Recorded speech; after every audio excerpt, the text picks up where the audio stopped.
Era ora, il Lascari Cefalù, dopo aver fatto conquista nel gioco, riesce anche a prendersi la vittoria e appena la seconda nella giornata numero 20 di Eccellenza Sicilia Girone A, dove batte la Parmonval 4-1 per sperare ancora nella salvezza. Boncore all'ultima giornata di squalifica, così come Mantegna in difesa, ne ha ancora per molto invece Macaluso, fuori anche Orarà a centrocampo, espulso nel 3-0 subito a Casteldaccia. Tornano titolari Ventura e Ruffino, preferito a Senè. La Parmonval invece è reduce dal pareggio nel recupero infrasettimanale contro lo Sciacca, dove ha perso 2/3 della difesa per i rossi a Torres e Sanchez. Al loro posto Piscopo e Tamayo. In porta Chimento, ne è uscito infortunato, e allora Paraminini, dopo più di 4 mesi, dopo quasi 2, torna titolare Zerbo in attacco, che venerdì prossimo farà 43 anni. Il Lascari parte forte con i tentativi di Portera, alto sopra la traversa, e di Botsuei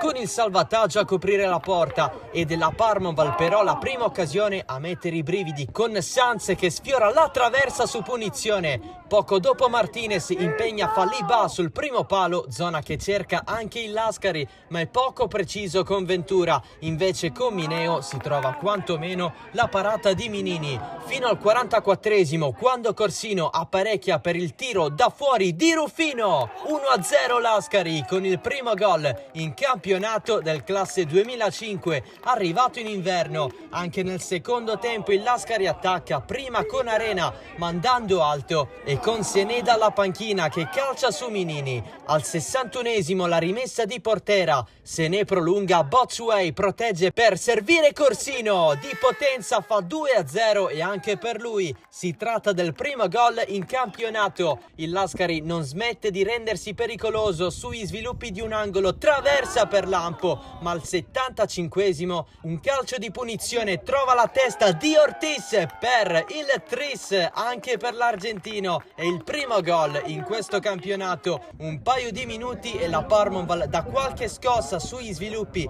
di un fallo laterale in area. Martinez riesce a servire cervello sotto la traversa per il 3-1, unica nota lieta per la squadra di Mutolo, con l'ottavo gol dell'ex giovanili della Lazio, l'autore del fallo da rigore su Senè nel finale. Dal dischetto va proprio Senè, Minini la tocca ma non può far nulla per il 4-1 del Lascari, seconda rete in giallo-rosso dopo quella contro il Partinico Audace, in seguito ad altre due con la maglia del Mazzarrone. Finisce 4-1 al Martino Ilardo, mancava da quasi 4 mesi il successo al Lascari da quel 2-1 al Casteldaccia. Sono adesso 9 i punti in classifica, come quelli di distanza dall'Oratorio Marineo penultimo. La Parmonval è più tranquilla, resta ottava, ma interrompe bruscamente la striscia di 8 risultati utili. Nel prossimo weekend arriva il Gela, seconda in classifica, trasferta difficile per il Lascari in casa della Don Carlo Misilmeri.